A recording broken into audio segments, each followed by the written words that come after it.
નાઇટમાંથી અહીંયા ઊભી છે, પરંતુ ખાતર અમે 6 દિવસ થયા છે ખાતર માટે 3 વાગ્યાથી અહીંયા આવીને ભૂખાને તરસ્યા આવીએ છે। અલા એક ખાતર 5 થેલી ખાતર લેવાનું હોય તો આટા ફેરામાં 3 થેલીના ખાતરના પૈસા તો વપરાઈ જાય છે।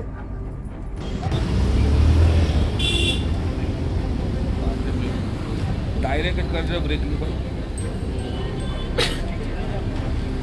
ભાવ નક્કી થતો નથી। જ્યારે ખાતર દર વર્ષની આ હેરાનગતિ થતી છે। જ્યારે માણસને જો 200 રૂપિયાથી 250 રૂપિયાની જે ખાતરની થેલી મળતી 500 રૂપિયામાં લેવા મજૂર આજની તારીખમાં મજબૂર થઈ ગયેલા છે। કન્ડિશન એવી થઈ ગયેલી છે। 5 તોલા જે કદાચ અમે ચાંદી લઈએ છીએ, નાનો ખેડૂત છે, એની હાથે 3 યુરિયા પકડાવે, યુરિયાની બદલે ડાય પકડાવે 1350 રૂપિયા। 5 તોલા અમે ચાલે ચાંદી લઈએ, એને દોડીને ભાવે અમે આવીએ। નાના ખેડૂત છે તો અમે વ્યાજવાળાને આપીશું કે પછી ખાતર પેલું અમે ડાય લઈશું?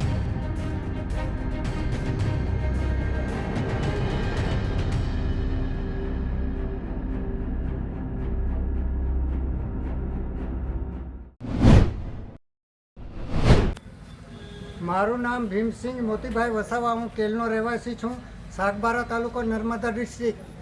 હું 15 એકરનો માલિક છું અને 15 એકરમાં કેટલું ખાતર જોઈએ એ તો ખેડૂત મિત્રો બધા જાણે છે।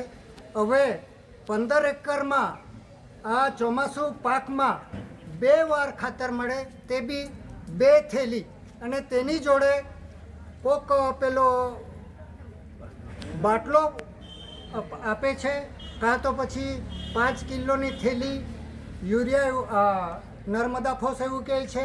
હવે 3 થેલીમાં 15 એકર કઈ રીતે હું ખાતર પૂરું પાડું?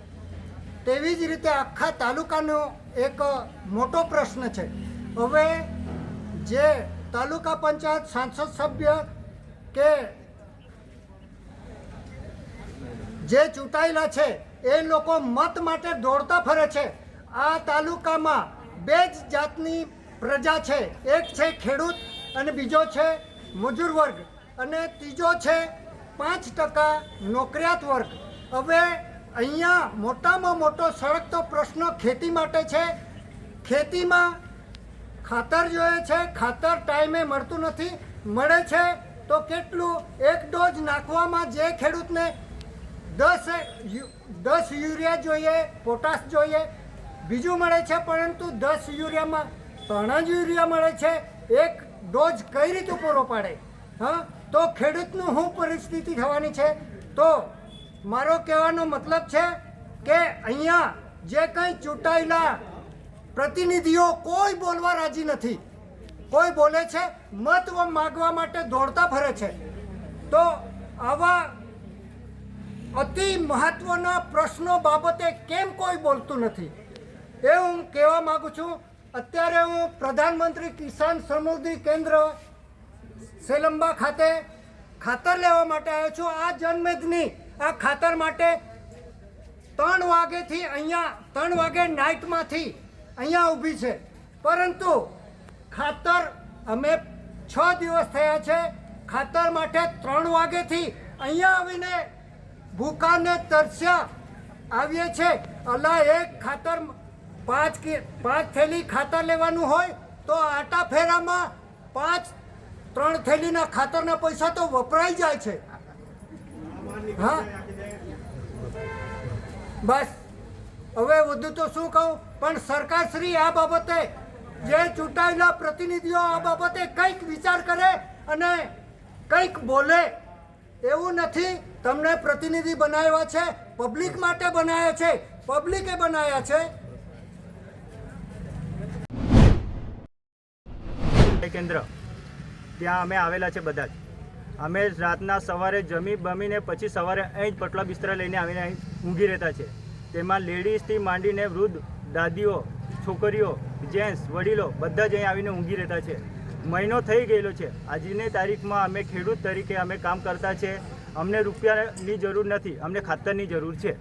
જે ખાતર અહીં આવે છે મહિનો થઈ ગયેલો છે, તે બહાર વેચાય છે, બરાબર। જે રિક્ષાવાળા કે ગમે અંદર ખાને એ લોકો જે કરતા છે એ લોકો એ વેચી ખાતા છે ને ખેડૂતને જે કાયદેસર જે વસ્તુ મળવી જોઈએ મળતી નથી। હવે આજના તારીખમાં અમે જો વૃદ્ધિ છે, હવે વૃક્ષ જ્યારે મોટું થાય બરાબર, માણસ તમે 500 રૂપિયાની થેલી આપશો અને અમને પડેલી નથી, અમને ખાતરની જરૂર છે, અમને ખાતરની જરૂર છે. માણસ જ્યારે ખેડૂત જ્યારે વેચવા અનાજ વેચવા આવે ત્યારે એનો ભાવ નક્કી થતો નથી. જ્યારે ખાતર દર વર્ષની હેરાનગતિ થતી છે. જ્યારે માણસને જો 200 રૂપિયાથી 250 રૂપિયાની જે ખાતરની થેલી મળતી 500 રૂપિયામાં લેવા મજૂર આજની તારીખમાં મજબૂર થઈ ગયેલા છે. કન્ડિશન એવી થઈ ગયેલી છે. 5 તોલા જે કદાચ અમે ચાંદી લઈએ છીએ, નાનો ખેડૂત છે, એની હાથે 3 યુરિયા પકડાવે, યુરિયાની બદલે ડાય પકડાવે 1350 રૂપિયા. 5 તોલા અમે ચાલે ચાંદી લઈએ, એને દોડીને ભાવે અમે આવીએ. નાના ખેડૂત છે તો અમે વ્યાજવાળાને આપીશું કે પછી ખાતર પેલું અમે ડાય લઈશું? 1350 રૂપિયા અમને ડાય લાગુ પડે. 1000 રૂપિયામાં જે યુરિયા 3 થેલી આવે એની પાછળ અમને ડાય પકડાવતા છે 1350 રૂપિયાની. તો આ વસ્તુ અનલીગલી છે. જ્યારે વધારે એક જો નાનું જો સહમત જો છે ખેડૂત એને વાંધો નથી, પણ નાના ખેડૂત શું કરવા જાય? એનો અમને પૂરેપૂરો ન્યાય જોઈએ. કેમ કે મહિનો 2 મહિનાથી અમે હેરાન થતા છે. એમાં ઠીક છે, જેન્ટ્સ તો રાતે આવે, અડધી રાતે આ લેડીઝો આવતી છે. ચાલુ રાખે ભાઈ ગામ દેવાંઠથી આવ્યો છું ખાતર લેવા માટે. 2 દિવસથી આવીએ છીએ, ખાતર મળતું નથી અમને. અમે નાના ખેડૂત છે, 1 થી 2 ઠેલીવાળા.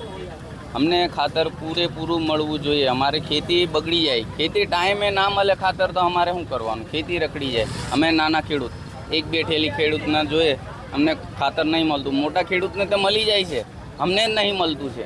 અમે બધે ખાતર છે તો અમને મળવું જોઈએ ને. બધે ખાતર છે તો અમને કેમ નહીં મળતું? અમે તો નાની ખેતીવાળા માણસ, અમારા કેમ નહીં મળતું? અમારા બધા ખેડૂતો નાના જંગલ વિસ્તારના ખેડૂતો, કોઈ મોટા પ્લોટ ખેતર છે નહીં. અમારે કોઈ એકરવાળો જમીન તો છે નહીં. 1-2 એકરવાળો જમીનદાર ખેડૂત તો અહીં કોઈ હોય જ ના. નાના ટુકડી જમીનવાળા છે. બહુ મુશ્કેલ પડે. ખાતર જ નહીં મળતું તો શું કરવાનું? ખાતર અમારી એ જ ગુજારિશ છે કે સરકારને સંઘમાં ખાતર મળવું જોઈએ. સંઘવાળાને હાલે તો અમને મળી શકે ને સંઘ ખાતર.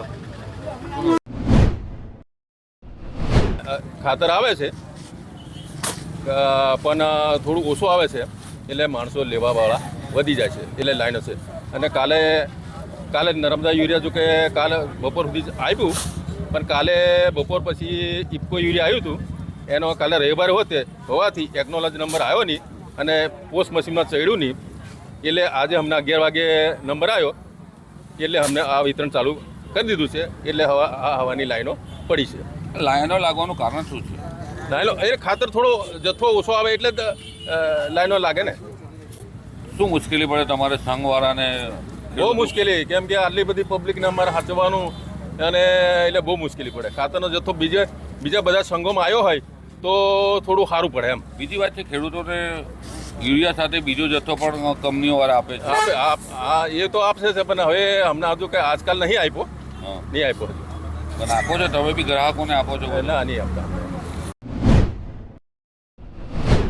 એટલે ખાતર તો એમ તો મળે છે, પણ આપણે કેવું અઠવાડિયામાં 2-3 દિવસ ગાડી આવે તો એ આપણે બધાને મતલબ બહુ જનમેદની હોય તો એ લોકોને જે રીતે પૂરું પડે લાઇનમાં આવીને એ રીતે આપણે જે અઠવાડિયામાં 2 ગાડી આવે 3 ગાડી આવે એ પ્રમાણે આપણે વેચાણ કરીએ છીએ.